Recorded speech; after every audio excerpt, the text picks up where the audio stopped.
So the first urinary system issue that I want to talk about is kidney failure. Almost 100,000 people die of kidney failure every year. That's a very serious issue. If you haven't noticed, in about the last 5 to 10 years, there have been a lot more kidney dialysis centers and strip malls all over the place. They are popping up because they are money makers, because a lot of people are having kidney issues and they have to get their filtration process done there. It's called dialysis. So when we're talking about kidney failure, it's caused by ESRD, end-stage renal disease. Most often caused by diabetes, which is a chronic issue, especially in the United States, where, again, I know we talked about this with digestion. Food that is cheap is unhealthy, processed, full of sugar. If you want to see a really fascinating documentary, there's a number of them out there about the sugar industry and the amount of money that they made with lobbying and things. It goes back probably the issue about 30 years ago, that so like a can of Coke has, I want to say, like 33 grams of sugar, which is a mound of sugar. What you really need to be sweet is probably about maybe 10 for it to be sufficiently sweet. Anything beyond that is just kind of like, it tastes about the same. But why have triple the amount of sugar in something that you need? Well, it makes money for the sugar industry. So they started to lobby to focus more on the effects of fat in a diet rather than sugar, and up the sugar in everything. And so the amount of sugar in things is like way, way, way beyond what it really needs to be. So you can see documentaries about that. Thus, diabetes has become a huge chronic issue because food that is cheap is just loaded typically with sugar. You will even find a lot of sugar in things like ketchup, for example. Like, I look at that when I buy ketchup, now I know kind of like the brands that I like, but when I look at it, I will look at the sugar content because I can tell different kinds of ketchups. I like them very tart, like the taste of a tomato, rather than sugary and sweet. And I'll look at the sugar content and be like, no way, I'm not getting that. Because it's just little bits of sugar and weird things like, your ketchup, your mustard, other things across the day where you don't think sugar will be present, it's there.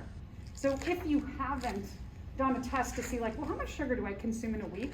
It's a really interesting exploration to see like, how many grams am I getting per week and how many do I actually need? And this is one of the reasons why diabetes is a chronic issue, and why then ESRD is a chronic issue, and because these things all go hand in hand.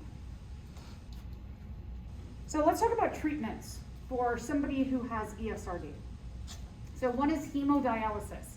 There's that hemo again, right? Like hemocoel that we saw in the insects. Hemodialysis means that dialysis means filtration, and so you have to go and get your blood filtered. Remember all the things that the kidney does, the nephrons, all those things that they're taking and putting back into the blood, and then they're pushing out of the blood into the urine. Well, guess what? If your kidneys are malfunctioning, you do not have the process to do that. So you have to go and you have to get it done by a machine. That's why you see all those dialysis centers, because people have to go. At least 300,000, if not 500,000 patients per year dealing with this issue. If it gets so bad that you don't even have enough kidney, a little bit of kidney function, and the hemodialysis combination, you could end up having to get a kidney transplant. Kidney transplants, you can find a living donor match or someone who has just been deceased. Kidney MHCs, remember the major histocompatibility complexes, they match a lot easier than most other organs, so kidney transplants are pretty regularly done. You can often find it within, if you're lucky enough to know your family and you have people in your family who are willing Everybody can get tested, and oftentimes you will find a match there, but again, not always. There's about 20,000 kidney transplants performed every single year. That's a lot of people. So let's take a look at hemodialysis. If you were to go into one of those kidney dialysis centers, this is what the setup would look like. You would have to do this approximately 3 times a week.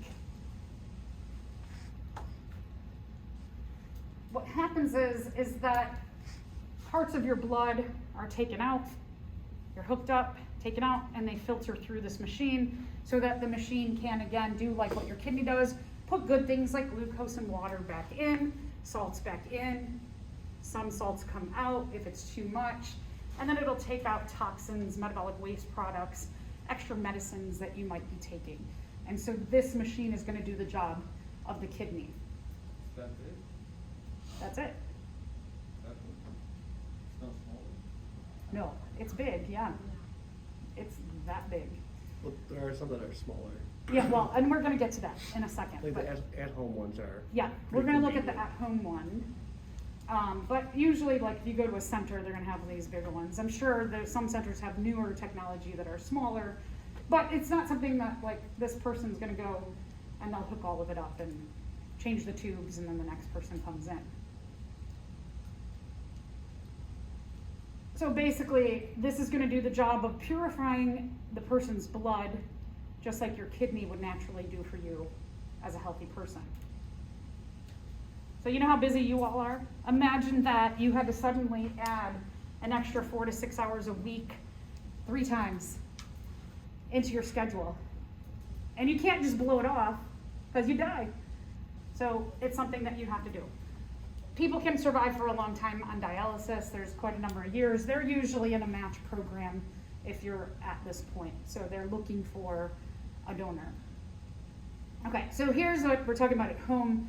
The machine is quite a bit smaller at home. Well, you can do the hemo at home. Like my dad did hemo. Oh. At home. Yeah.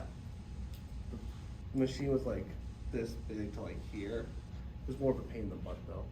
Cause yeah, so did he have this, the port So in his he did abdomen? that. He did that for 2 years, but the downside of this is that like you still kind of feel sluggish and kind of like crap. But after 2 years, he switched to hemo at home for like 3 years, and that's a lot better. Okay, so machine's probably a little bit bigger Yeah. and more forceful and effective. Uh-huh. Did he end up getting a kidney Yeah. transplant? Mhm. Yeah. Where did the kidney come from? My mom. Your mom. So that's interesting. So they're not related. No. And she was a match. Yeah. So there you go. You have 2 people who are genetically, we're all related, but not in the same biological family. Cool. Yeah. What a gift. Happy holidays. Here's kidney. So peritoneal dialysis. So it was great input. Thank you. I love when we have some input of real life stuff. A permanent tube goes into the abdomen.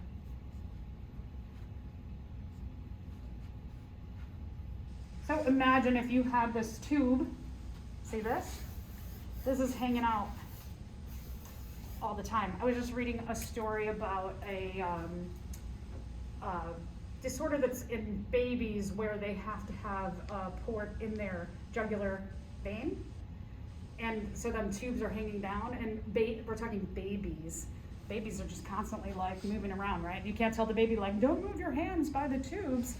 So one of the moms whose baby was had this disease, she made this basically like a tight tube top thing that was comfortable, and so that the tubes could come and go right into the tube top and hold them close to the body. And the doctor, after this 2-year process of her having to do this kind of similar filtration thingy, the doctor said, how many times did the port come out and you have an infection? And she said 0. And he said, how? And she said, showed him, well, I made these. And now that her and her mom make these and donate, they're making no profit, but they donate these to families. And they just made them by sewing machines. So it'd be kind of like that thing where you have this hanging out. You can't get it caught, right? Because if it rips out, you gotta go to the hospital and have it replaced. And fixed and there's a lot of chance of infection. So the way that this is done is that you're hooked up during sleep. I don't know how many of you sleep like this, because I do. I move constantly in my sleep. So I know that if I were having to deal with this at home, this would not work for me. There's no way. I would rip it out probably every single night. So while it is convenient to be able to do at home and convenient to do during your sleep, it's not for everybody. And then like what Jake said is that it's not as good as the hemodialysis either. Yeah, that would stink if every night you're trying to lay still and then it's still, you wake up and you feel sluggish, right? So that would be tough. So let's talk a little bit about kidney transplantation to get to the next level where you need a kidney transplant. So a lot of this we've already talked about. Kidney transplants, they can be very viable for a long time. So you can see even after 10 years, most people are still surviving, a high rate of people. And a lot of that too depends on how well you take care of yourself after the transplant. Because now remember, you've only got probably one functioning kidney. So you still have to, you know, you gotta pare down what you're doing. Did your dad have to like, during dialysis and then transplant, change his ways? Didn't really change much, but like, so he's like probably like weighs like 260, 270. My mom's like 140. So they kind of told her like, hey, if it takes a while for the kidney to get adjusted, it's because you're double the size of your wife. Oh, right, yeah, that's. And also like, if the average kidney lasts like 12 years, expect it to last like 10 or 9 just because extra work. But they didn't really say anything like pre-dialysis or anything. Mm-hmm. How tall is your dad? Like 6'1". Yeah, so that's a big difference. My mom's like 5'6" or something. Yeah, petite person, and then you have like a big person, right? So that is a big difference in the kidney size. Very interesting, yeah. Saying right here, one donated kidneys needed to replace 2 failed kidneys. They cut it in half. So you can, your body can survive on one kidney. But, like Jake said, it's gonna have to do the job of 2 kidneys. So you can. But you're not gonna live normally, right? You can live relatively normally, but you just can't. You probably got to stay away from things like alcohol, for example, that are going to be a little bit heavier for your body to deal with, or like drug addicts aren't going to do as well because it's only one kidney filtering out drugs, for example. And you take anti-rejection meds, which kills your immune system, which then like with COVID makes it very like harder and scarier, but. Did he have it during, was it? Nope. Okay. But. Like, for instance, like if it's like flu season and one of us are sick, it's kind of like, hey, you go in the basement, everyone else stays away from you, just in case. Yeah. Like lifestyle, everything's the same, other than that. Other than that, so how long are you on the Until that kidney is no longer good. Oh, so the whole like- lifetime of the kidney? It's still like saying, you're still tricking the immune system to keeping it? So like right after the surgery, he had to take like that medicine, like I think it was 3 times a day, every day for like 6 months. And then it turned to twice a day for another 6 months. And now it's just once a day. Yeah, so COVID has probably been an extra Yeah. stress on him, yeah. Mhm. Interesting. I have a question. For kidney transplant, is there like a certain, like, a list of criteria you have to, like, meet before doing it? Cause like, for my dad, he didn't do the transplant, but he did dialysis, he's still doing it. And so I was just like wondering why, and I think it's probably because, like, of the list, cause he goes with the, I don't know, I'm trying to say, like, overweight and then sugary foods, and he doesn't like, we always tell him like change your lifestyle, but he doesn't. So that's why he can't get the transplant. Right, and so there are criteria. So like, for example, if you are somebody who is a like cocaine addict, they're gonna test you and talk to you about your history, and that might disqualify you from transplantation even if you know, it depends on a lot of factors, but they do a lot of these interviewing, they do a lot of tests to see what are your health factors, because they don't want to give away a good kidney to someone who it might not work in.